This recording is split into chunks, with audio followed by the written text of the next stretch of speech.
Good evening. Tonight's episode is all about a little light reading. Literally.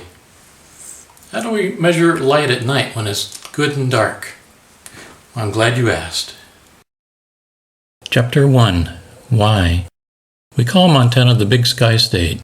Our favorite son, Charlie Russell, arrived here in 1880, the same year as our first electric light in Butte, America. But less than 150 years later, our lights are stealing Charlie's stars. Light pollution is too much light, light at the wrong time, light in the wrong place, or light in the wrong amount. Light pollution has bad consequences for most plants and animals. It's like we just spray light everywhere without considering the consequences. Do we aim our outdoor lights properly? Or maybe artificial light is out of control?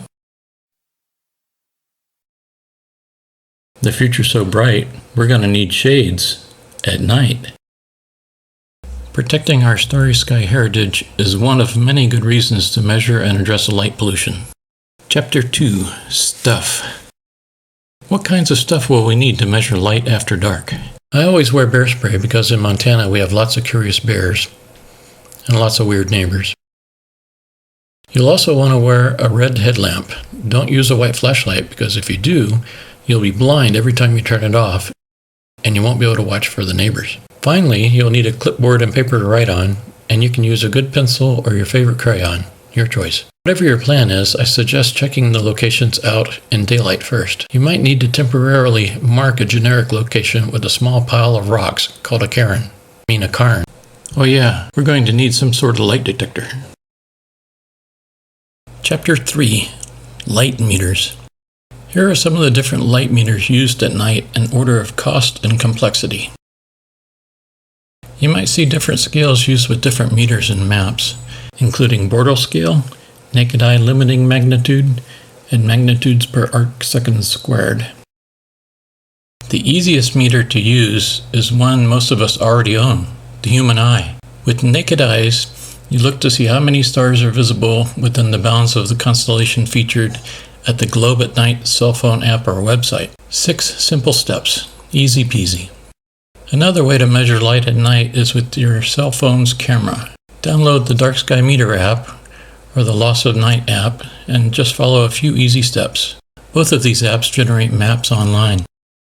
Next up, we are mostly using the unihedron sky quality meters with applications for official designations in Montana, like International Dark Sky Parks and International Dark Sky Sanctuaries. These meters are made by a genial fellow in one of the most light-polluted regions of Ontario.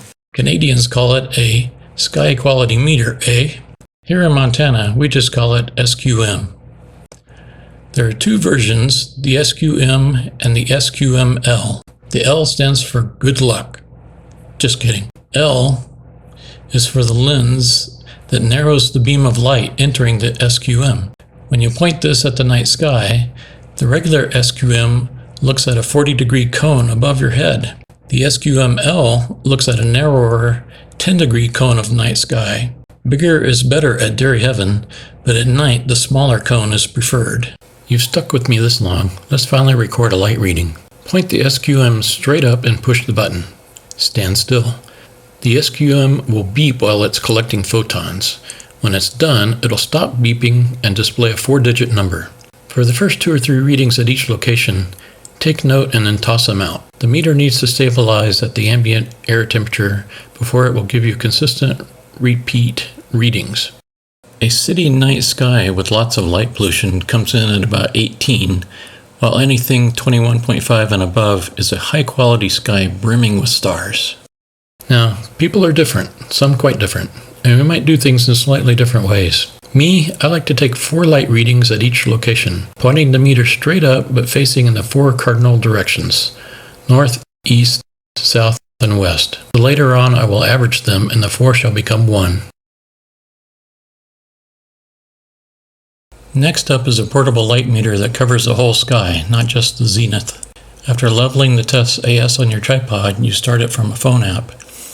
It whirs around to take 140 data points that are used to create a detailed all-sky light pollution map. The map can then be paired with an all-sky photo to accurately tell the light pollution story, like this set from the Montana Learning Center east of Helena. Now we've reached beyond my intellectual pay grade. Let's just note that the sky quality meters can be programmed to record light pollution measurements automatically and report those data to a computer and to the internet. These advanced light meters are often paired with an all-sky, all-night video. This requires advanced skills with computer programming, data management, and analysis, and Raspberry Pi. And finally, our eye in the sky big boy light meter camera. NASA has the VIIRS camera on one of its weather satellites. Those data look like this, and they look like this after clouds and moonlight are removed. We can use this tool to monitor light pollution from space.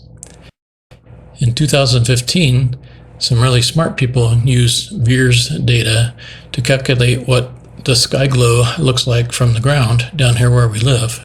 What's sky glow? Sky glow is artificial light shining up into the sky, bouncing off tiny particles there, and reflecting back down to us on the ground. Sky glow lights up stuff in the atmosphere that's otherwise invisible, making the night sky look like a bad crime scene and fogging our window into the heavens beyond. Chapter 4. Rivers Above. There are rivers of stuff ebbing and flowing in our night skies. We need to consider how twilight, moonlight, the Milky Way, aurora, clouds, dust, and smoke can affect our light measurements at night. Now, we need to determine night because our goal is to measure the amount of artificial light in the sky without any interference from natural sunlight or moonlight. When exactly does day revolve into night? I'll give you a hint. It isn't at sunset.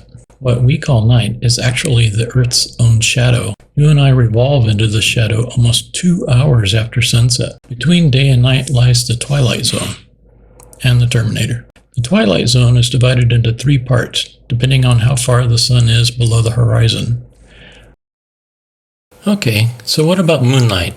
Moonlight is reflected sunlight. Moonlight brightens our night sky, especially the blue wavelengths that get bounced around in our atmosphere. Our eyes can't quite see it, but moonlight turns the night sky blue in photographs and time-lapse videos. The surface of the moon only reflects about 14% of the light striking it. While we need to wait about 2 hours after the bright sun sets to avoid its influence, for the much dimmer moon, we will need to wait about 1 hour after moonset. On the flip side, we need to stop making nighttime light readings about 2 hours before sunrise and 1 hour before moonrise. The Milky Way can also brighten our readings when it's high in the sky, up to about 0.5 magnitudes per arcsecond squared brighter in the southern hemisphere, and up to about half that much in the northern hemisphere. A strong aurora can also brighten our night sky. Notice how Lake McDonald brightens and darkens with the sky above, but the clouds mostly remain dark because there's no light and pollution below. For the best stargazing and an accurate light reading, you'll want a clear sky free of clouds. Note that clouds can consist of water vapor, dust, or wildfire smoke. Clouds can make nighttime light measurements brighter or darker. In a light-polluted area, clouds get illuminated, which gives your meter a falsely bright reading. And in an area without any light pollution, clouds are darker than the background sky, and that makes your meter give a falsely dark measurement. One more thing for us to keep in mind during summer wildfire season is that smoke particles can also influence night sky readings. Various websites and apps will give you the hourly cloud cover forecasts. Clear sky charts provide a great deal of information on night sky clarity. Chapter 5. Discovery. All of this exploring in the dark does a lot of good things. VIIRS data from that NASA satellite turned into the New World Atlas of Artificial Sky Brightness, and now this atlas turns up in many other goodies, such as Radiance Light Trends incorporates the Atlas and VIIRS data to create interactive maps that allow you to compare light levels in specific areas over many years. In addition to the science advances, these data also help give birth to things that can make our lives richer. The Meet Stargazers app combines a light pollution map from VIIRS data, cloud cover forecasts, and favorite stargazing locations, including our very own Montana dark sky destinations. All of this data collection is great for geeks like me. and it helps us wrangle with light pollution. But there's a greater good hidden there in the dark. Curiosity gets us outside, where we can reacquaint ourselves with the night skies that our ancestors knew so well. If these things pique your interest, then I hope you'll join us at the International Dark Sky Association and get involved in your local groups, like the IDA Montana chapter. Information in the links below. Thank you for joining me this evening for a little light reading. Keep looking up and discover the night.